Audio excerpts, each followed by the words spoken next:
Coming up on Bear News, I think women's athletics are so important to support. we'll show you how the community came together to support female students at the Women's Walk. I feel so cool when I get to do this. Then how students find a medieval fitness alternative. There has been a huge influx in spectators as of last year. And we'll show you where to put your car to the test. Bear News starts now. Ooh, Bears, how's it going today? My name is Jalen Lee. And my name is Alicia Flores, and I hope you guys are enjoying the warm weather outside today. So, Jalen, did you know we only have 20 days until summer? Oh, trust me, I know. I have a countdown going on in front of my bed every day just so I know, you know? Come on, like, I need that. What about you? I mean, I bet you do. The only countdown I have is on my phone. Hey, if it works, it works, you know? So, did you do anything fun this weekend? You know, I had a pretty good weekend. I actually attended a pretty special event, but don't take my word for it. Instead, take a look. All right, let's go. Every April, UNC hosts their annual Women's Walk. Good job, everyone. On Saturday, folks from across the state were able to support female student athletes at the university. Gosh, I mean, I wish my college had done this. I'm sure it's just such a supportive and welcoming environment. I mean, everybody here has been joyful, and I think being a women athlete and being surrounded by such an amazing community that uplifts you and makes you proud to be a woman. Each participant paid $10 to embark on a journey across campus. The event featured a yummy breakfast with some local sponsors and greetings from athletes as the walk set sail. For some, the event meant more than just a stroll. It provides women with opportunities and just an opportunity to find yourself. The university has hosted the event for 18 years now, and the crowd just keeps getting larger. Thank y'all so much for coming, and go Bears! We can't wait to see the turnout next year. Bears, the wait is finally over. This past weekend, the UPC announced that the main artist performing at Bearfest is, drumroll please, Thomas Day. Thomas Day has collected over 400,000 followers on Instagram and over 6 million on TikTok, where he shares his music journey. If you think the name sounds familiar, it's because he competed on America's Got Talent in 2022. If you've been keeping up with Bearfest just like we have, you might have noticed some changes. Instead of the Bank of Colorado Arena, Battle of the Bears and the annual spring concert will take place in downtown Greeley. The UPC partnered with downtown Greeley to make costs more sufficient. We were already planning on partnering with them, but we planned on moving the concert down there because of the budget cuts. Originally, they were just going to have like a booth at the carnival and stuff like that, but we are saving a lot of money because of those budget. But hey, even though Bearfest is looking a little different this year, it still looks like it's going to be a great time. A Greeley police officer was arrested by Loveland police for charges of DUI with a blood alcohol level over 2 times the legal limit, obstructing a peace office, and failure to drive in a single lane. Jonathan Telfelson resigned from Greeley Police Department on April 1st, and he is now scheduled for it to appear in court tomorrow at the Larimer County Justice Center in Fort Collins.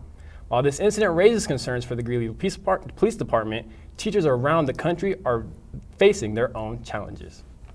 Just weeks from graduation, Colorado is planning on cutting a teacher recruitment program that high school graduates rely on. The TREP program promises to pay for 2 years of tuition for aspiring educators, but a budget committee has posted funding cuts. Because UNC is a major destination for new teachers, these changes could affect enrollment in the next few years.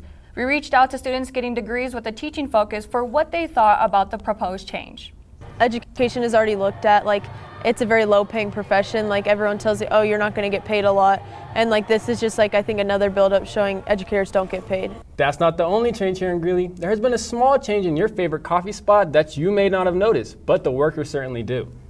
The Starbucks on 16th Street here in Greeley has officially unionized. Union workers has been sweeping the country with their strike, attempting to advocate for Starbucks baristas. The demands ask for consistent hours, scheduling, and fixing the labor violations. And the baristas at this Greeley location cannot be happier to join the movement. We just won our store election today 15-1, and we are so excited to join Workers United in an effort to make sure every Starbucks worker in every store has a voice against the corporation. Woo! Coming up after the break, we'll see how UNC Club is bringing medieval combat back in style, the opening of a new racing spot for speedsters, and a look at how our sport teams have been performing. We'll be right back. Everyone has a ritual, that small thing that keeps us focused. A habit we never skip to clear our minds and and elevate our performance. But what do you do to keep your head in the game, to drown out the self-doubt and to support your mental health? Because being your best isn't just about taking care of your body. It's about taking care of your mind and mental health. Discover the resources you need to keep your mind focused and your mental health a priority. Welcome back, Bears. Did you know that there is a small, fierce medieval club on campus that you might be passing by every day? Bear News reporter TJ Gurney went to find out what they are up to. Oh yeah, it gets a little competitive. Ow! So right behind me here is our Bears Gate fighter practice. We do martial fighting. We hit each other with rattan sticks. We have full armor. We're hitting each other pretty hard out there.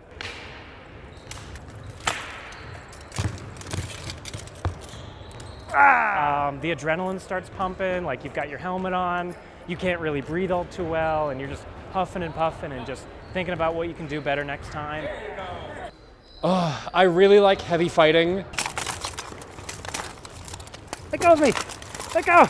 Because it's like one of those sneaky workouts where it's like, no, you're not working out, you're just playing a game. And then suddenly you've like gained some muscle and lost some weight. It's really great exercise. You're moving around. All of this armor is pretty heavy. Former president and good friend of mine, Sky Sutherland, she posted on a Snapchat story, we're the only school in Colorado that doesn't have an SCA chapter. So if anyone wants to go recreate medieval history with me, like, send me a message. And I was like, that sounds cool. I want to fight like the knights did. Let's go. Me personally, I specialize with a glaive, which is a bladed spear. So it's about 20 inches of blade, and the rest of it's all handle. I am a little bit over-geared, like you don't need this much gear. However, I like being able to walk the next day after I've been hitting the legs a bunch. My gauntlets here, these are 16 gauge steel. They keep my hands in good typing order. Yeah, I like having some metal on my body. Yes, Okay. there you go. Okay. I felt so cool. I feel so cool when I get to do this. This is unlike anything I've ever done before. This is the real deal. This is actually hitting each other with sticks. Keeps my cardio up. I make a lot of great friends out here too, just people to better myself with. Good stuff, good stuff. Wow, TJ, that was very interesting. So did you know about that group? Honestly, definitely not, but what about you? No, I've never heard about it either. And I even used to practice in the gym, and I've never seen them. No. Well, maybe you should open your eyes a little more. And speaking of keeping our eyes open, let's go to sports reporter Savannah Amack so she can let us know. If you missed your Bears at home this weekend, don't worry. I've got you covered. I'm Savannah Amack, and welcome back to SAF Sports. Over at Jackson Field, Northern Colorado baseball powered its way to victory over North Dakota State on Sunday, winning the series 10-5. The Bears exploded for 6 runs in the second inning to take control early. Wilson Kiefer led the offense with 4 hits and 2 RBIs, while Brandon Sanchez went 3 for 4 with 3 runs scored, including a 3-run homer in the 8th inning to seal it. Down south, the women's golf team gave an impressive performance at the Memorial Tournament in Texas, finishing tied for 8th against a strong field of teams such as Texas A&M and Baylor. Samantha Columbine led the way with a final round 1/73 to finish 9 over par overall, and senior Timbre Sheehy followed closely at 10 over par. In national news, the 2026 WNBA draft tips off tonight at 7 p.m. Eastern Standard Time in New York City and will air on ESPN.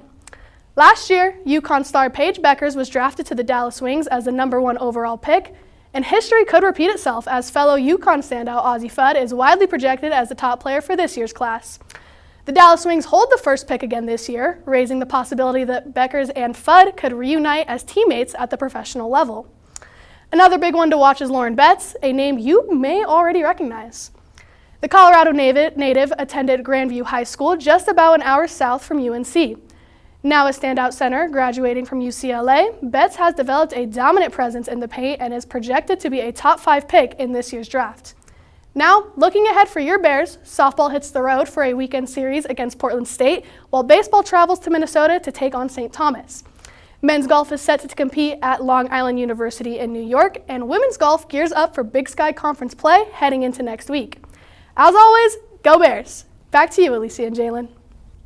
Thank you, Savannah. And speaking of sports cars, this past weekend, reporter TJ Gurney drove down to the Daycona to check out how the new owners of Colorado National Speedway are changing the game. Ladies and gentlemen, get ready to start your engines and head down to Colorado National Speedway, where new things are coming up. Aimed at providing a more casual experience, the Speedway will feature an all-new 1/8 mile no prep strip in the 2026 season. The new addition is designed to give all drivers a place to put their skills to the test, regardless of their gear or their tech. It more embodies the backcountry racing. Racing out here on our 1/8 mile will be the same as if you decided to line up on Speedway Boulevard right in front of us and race. It's not going to have super grippy surface. There's not going to be barriers on it. It is purely recreational fun. The no prep strip is expected to open in June, and the first event on the strip will be held on July 19th. That people can just come hang out, fun, and race their cars and not be able to not get in trouble on the street, not get a ticket, not go to jail or anything, or hurt anybody or kill anybody. So, aside from the new track, Colorado National Speedway's already received several improvements, including all aluminum bleachers and more in the works, like a complete revamp of the current sound system. These changes go a long way in improving the experience for racers and attendees alike. there has been a huge influx in spectators as of last year, and then just compliments from people about getting the place cleaned up, new paint, having everything just be a little bit cleaner. The new and improved Speedway will launch its 2026 season on May 2nd with Cars Tour West, and the momentum will only accelerate from there. We're just really excited for the 2026 season to start. We're hoping to see a lot of new fans out here, and if you come out here once, we guarantee you'll come back again. So. And this has been TJ Gurney with Bear News, signing off. While the Speedway continues to prep for the season, the circus is already open. Wow, Jalen, I didn't know you had a new job. Oh, I'm not in the circus. I just heard it was like a really cool thing, but...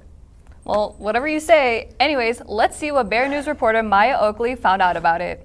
The Greeley Mall isn't known for being very exciting. Most of the storefronts are closed, and shoppers tend to go up the street to Centera or Center Place to shop. But recently, the usually empty parking lot has been full of people attending the circus. Cirque Italia's Water Circus is in town, and many students have attended the show. It was so much fun. My friends and I decided to go, and the tickets were pretty cheap. And there were a lot of acts that were really cool. It definitely brought like a lot of attraction and attention to Greeley. With Bear News, this is Maya Oakley. Oh, the circus in Greeley? I might have to apply now. Are you gonna go check it out? I might. I mean, I drive past it all the time on my way home, but we'll see if I actually have time. Yeah. Well, Bears, that's gonna do it for our show today. I know that was a bit of a longer show, but I'm glad you guys stayed with us. And I hope you guys have a great night, and we will see you all on Wednesday. Bye.